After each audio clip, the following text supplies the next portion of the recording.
Hi class, welcome to American National Government, in which we're going to study the federal government.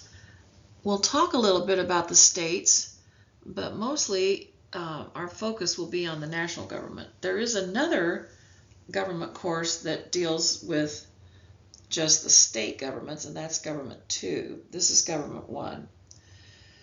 In the announcements section of the course on the e-learning platform, you'll read something called Read This First, Welcome, Read This First. So please make sure you read that. It gives all of the instructions for how to succeed in the course. For example, making substantive responses to the discussion questions. Also, there is a description of the 3-2-1 paper that you should write right after you watch this lecture. So after each lecture, I'm asking you to write a short paper, really less than a page, giving me 3 new things you learned from the lecture, 2 things in the lecture that you found particularly interesting, and then 1 thing from the lecture that you might still have a question about. So I strongly recommend that you do this immediately after watching the lecture, so you don't have to go back and think about, oh, what was I going to write? So in addition to the 3-2-1 papers, which are due for every lecture, and there will be 2 lectures each week since it's summer school, and then we'll have the discussion questions, and there'll be 2 parts to the weekly discussion question in addition to your student replies. Then the big project will be in week 5, and you can read more about that in the week 5 instructions. Okay, let's get started. So the American political system is unique, and you'll see more of why I say that when we get to the section on the Constitution, which will be also today. Of course, the first word that anybody would likely say about the American political system is that it's democratic. And of course, that's really an important feature. It means the people have the authority. It comes from 2 Greek words, demos and kratos. Kratos means the authority, and demos means the people. So when you put it together in the English word democratic, it means the people have the authority. That's an important feature. But if you have a pure democracy, you are only going to be able to do that for about maybe 100 people or so. Once you get past 1,000 people, you really can't have a pure democracy. You will have to do something more inventive, which of course is what they did. So a Republican form of government, now keep in mind we're not talking about the political parties. A republic is based on representatives, on having the people elect representatives, and then the people go and make the laws or govern the country. So we are both Democratic and Republican in the sense that the people do have the authority, but the way they perform that authority is by electing representatives to represent them in government. You can remember what that means by just thinking REP, Republic, and REP, Representative.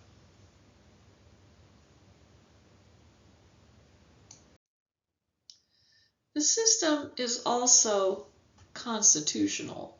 Now notice now we're capitalizing it because this is referring to an actual document called the Constitution, and this is the contract that the people wrote and essentially made the government sign it.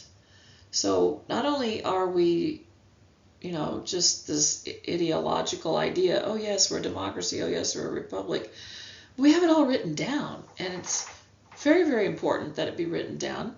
And this Constitution, we'll talk more in a little bit about it, but that is also an important feature of the system. And the system is decentralized. This is a good thing. We want the system to be decentralized. We don't want all the power to exist in one location. We want it spread out. Not only spread out to the 3 branches of government, but also spread out down below to the state and local governments as well. So take a look at this chart. It gives you the 3 branches, and you can see, you know the 3 branches, of course, the legislative branch, the executive branch, the judicial branch, and I know you're familiar with that. You probably also know that Congress, the legislative branch, is made up of the Congress. They make the law. The president, over in the executive branch, carries out the law, and the judicial branch interprets the law. So that's a good decentralization of power.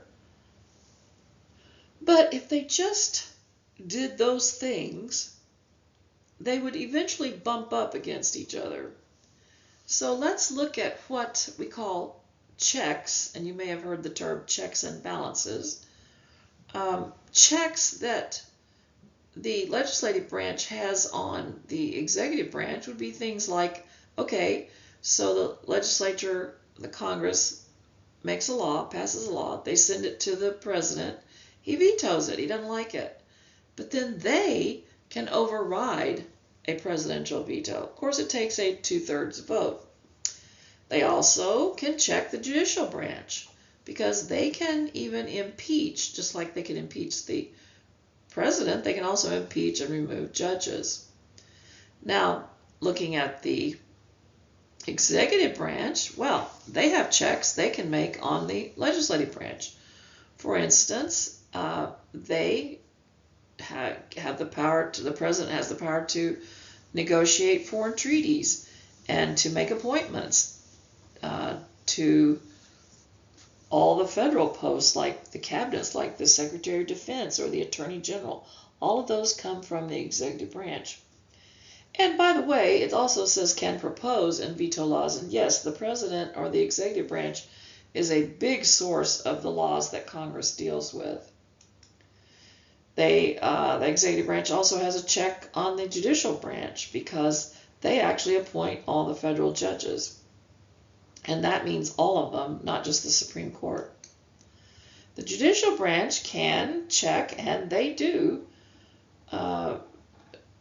check the executive branch by declaring perhaps an executive order might be unconstitutional. That's actually happened in the last few years. And they can also, and this is their biggie, check the legislative branch, where they can declare that certain acts of Congress, bills being passed, are actually unconstitutional. So, as you can see from the chart, everybody gets to check everybody else.